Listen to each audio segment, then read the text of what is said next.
Hi, hope you're having a great day. Well, today I want to talk about how chronic stress and chronic anxiety.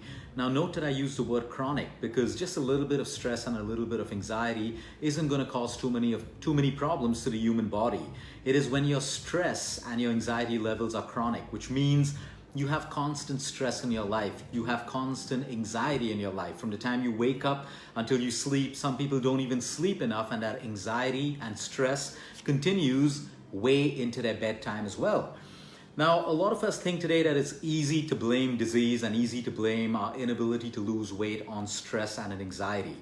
But the reason I'm doing this video today is to make you understand that probably the only obstacle that you have right now in your life to losing weight or the healing from a particular disease or preventing yourself from falling sick is really your chronic stress and anxiety. You see, the human body wasn't designed, the human mind was not designed for the amount of stress and anxiety that we go through today. A lot of us believe that it's part of life. Okay, we may have accepted it as part of life. That doesn't mean it's not hurting us. It doesn't mean that it's not harming us. It is. And it's about high time that we give utmost importance to the amount of anxiety and stress that we have in our life. Because when we accept it, that's the only time we start doing something about it.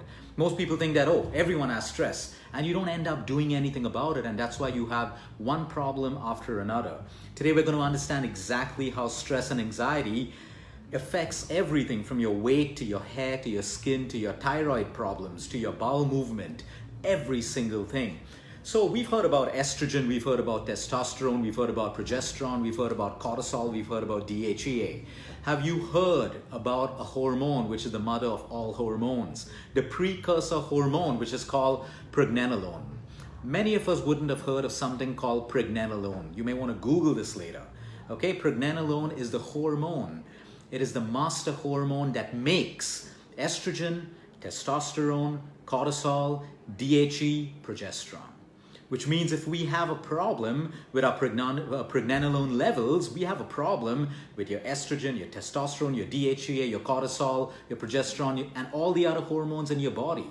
Now, I keep telling all of you that we are made up of trillions of cells. Great, sounds good, sounds amazing, trillions of cells.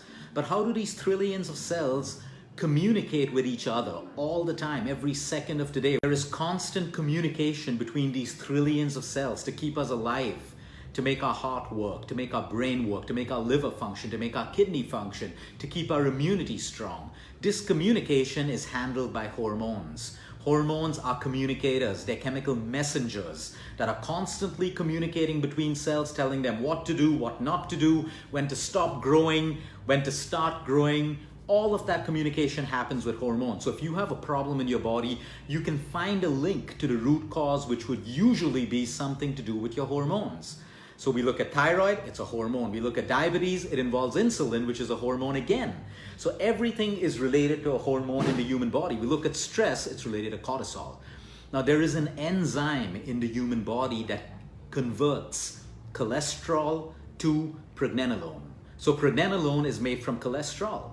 Unfortunately, cholesterol has got the bad rap. Yes, too much of bad cholesterol is going to cause problems for you. But today we select to take a pill that shuts down your entire production of cholesterol in the body. And that's why there are side effects like the softening of bones, hair loss, skin problems, muscle spasms, muscle aches, and all of that stuff.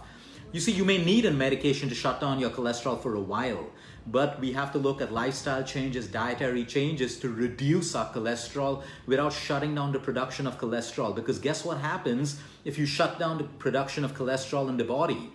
Then you don't have anything to convert it into pregnenolone. And if you don't have enough of pregnenolone, you don't have enough of estrogen, testosterone, all the hormones I just mentioned. So you see, nature works in balance. You can't shut off something completely. There is going to be a consequence somewhere else in the ecology of the human body. Now let's understand the connection with stress. Every time we get stressed, we produce a hormone called cortisol. Cortisol is great for us. It puts us in the fight and flight response. We're able to respond. Our reflexes are good. We have energy. Our blood pressure increases. Our blood sugar levels increase to give us energy to fight or to flee. Once the event is over, our cortisol levels should come down. The problem today is with chronic stress and anxiety. From the time we wake up until we sleep, we move on from one stressor to another. We're constantly anxious about so many things. So cortisol goes up and it stays up. Now remember, what makes cortisol? Pregnenolone makes cortisol. There is a concept called pregnenolone stealing from your body to make more cortisol, because cortisol is the hormone that is designed for when we are stressed and anxious. So the more cortisol that we need to produce, the more pregnenolone we need to steal from the body. Now what happens when the body has to steal pregnenolone? It's producing cortisol, so it's decreasing the production of estrogen.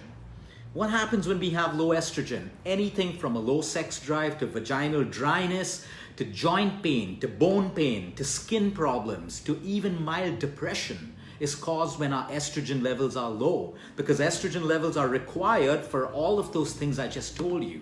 So some women come with vaginal dryness problems and low libido and joint pain, and then we look at it from a different angle and we think they need medications and painkillers and lubrications and all of that stuff. But we don't look at the root cause that, hey, your hormone of estrogen is low. Now, why is it low? Because you're constantly stressed and your body is stealing pregnenolone to maintain cortisol for your stress levels. So what happens is you have low estrogen levels.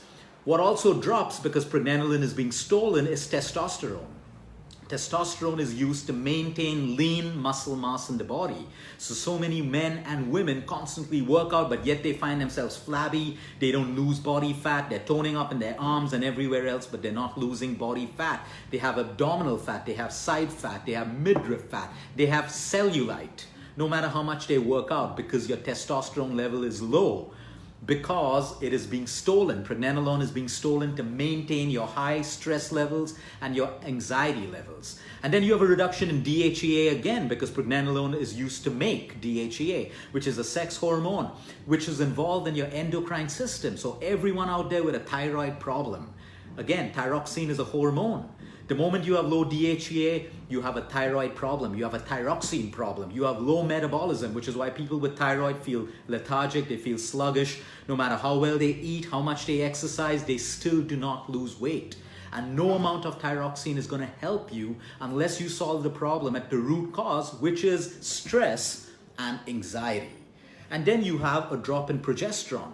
So now all the young girls out there and the women who go through painful PMS, who go through irregular cycles, who go through heavy flows, who go through migraines and bloating during their period cycle, it's because you have low progesterone.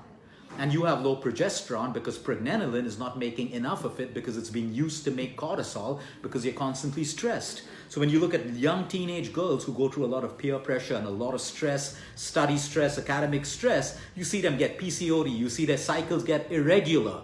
This is because of their stress. No amount of taking birth control pills and all of that rubbish is going to solve their problem. Symptomatically, yep, it is going to solve the problem, but with more consequences. So we got to accept that stress is real. It doesn't end here. You see, when you mess with nature, you begin a vicious cycle of destruction. So right now, your pregnenolone is being stolen to make cortisol. Now, something else that makes cortisol is also progesterone. So you're stealing progesterone and pregnenolone to make cortisol. What happens in the human body when progesterone falls? Estrogen goes up. Look around at the problems that we have in today's society. Estrogen dominant diseases, right from endometrial linings to cervical issues to ovarian issues to cysts and fibroids to polyps in the ovary to ER positive breast cancers to tumors in the breast, all estrogen dominant, which means you're creating more estrogen in the human body, and estrogen feeds all of these diseases. So we've created a vicious cycle because of our constant stress. Now, as you see, cancer is multifactorial. Stress alone is not going to cause it, although we have seen cases where extreme emotional chronic stress has led to the formation of cancers, and we don't decide that. The patient has figured it out for themselves. So you see what's happened? We've created a vicious cycle of estrogen dominance because we're constantly chronically stressed. Now, what is the solution? The solution is the first solution is accepting that stress and anxiety is destroying our health, the health of our children, the health of the elderly and senior citizens as well. And all of these problems, we look at it at a symptomatic level. We see a symptom, we treat the symptom. We have hormone replacements, we have hormone blockers, we have birth control, we have surgeries. I'm not saying don't do that. I'm saying think beyond that now. If you want to get to the root cause, because every medical procedure that you go through or every medicine that you take is having a negative consequence in the human body.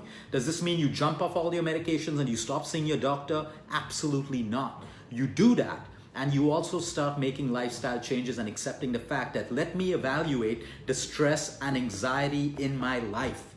I can't tell you how many people fly in from around the world to see me. And even though I tell them at the end of their meeting, listen, everything is fine with you. You're just too stressed and too anxious. And the only thing you need to do is work with that. They don't need a diet plan. They don't need to exercise any more than they're doing. They need to start working with their mind, with their emotions, with their anxiety. And the sooner that the human race starts to believe and understand that this is the root cause, one of the root causes of most of the problems that we're going through today. Because look around, not many people talk about their stress, because all of us, we find coping mechanisms to deal with our stress. For some of us, it's shopping. For some of us, it's socializing. For some of us, it's binge drinking. For some of us, it's binge eating. For some of us, it's over-exercising. For some of us, it's oversleeping. We found coping mechanisms to deal with our stress. That doesn't mean we've gotten rid of our stress. So sometimes we've got to sit back, evaluate our lives. This happens when we meditate or when we deep breathe or we spend time in silence and we start looking inside and we realize my life is messed up. I am so stressed. What are some of the things I need to accept? What are some of the things I need to let go of so that I can reduce the stress in my life? Because I can promise you it's an excuse to yourself if you say that you have no control over your anxiety and stress. Most anxiety and worry is like a down payment on a problem that you will never have. If you really go back into your life and you look at all the things you worried about, you'll find that it never really happened. It was unnecessary. These are thoughts which are not controlled. We lose control of these thoughts and they control us. Anxiety and stress happens when we want to be in control all the time. We want to control what our children do. We want to control what our employees do. We want to have control over everything. With the day we understand that we control nothing but our own emotions and our mind is when we start taking a step forward towards towards healing ourselves.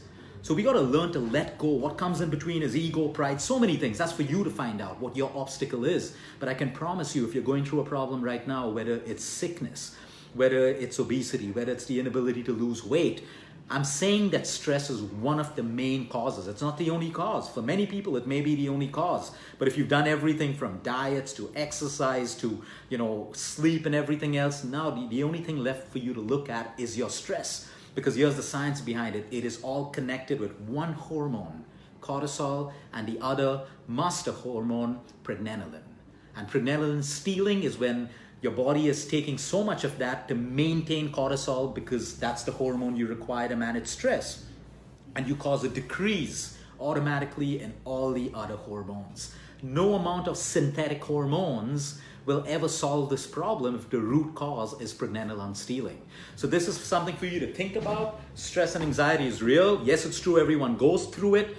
Now we got to make that change and start accepting it and start doing something about it. Just saying that I'm stressed all the time isn't solving your problem. Say I'm stressed and do something about it.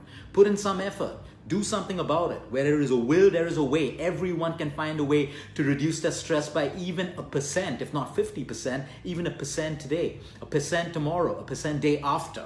And the cumulative buildup reduces your stress over time. And that's when we start healing. Have a great day, everyone. Until next time, eat smart, move more, sleep right, and breathe deep.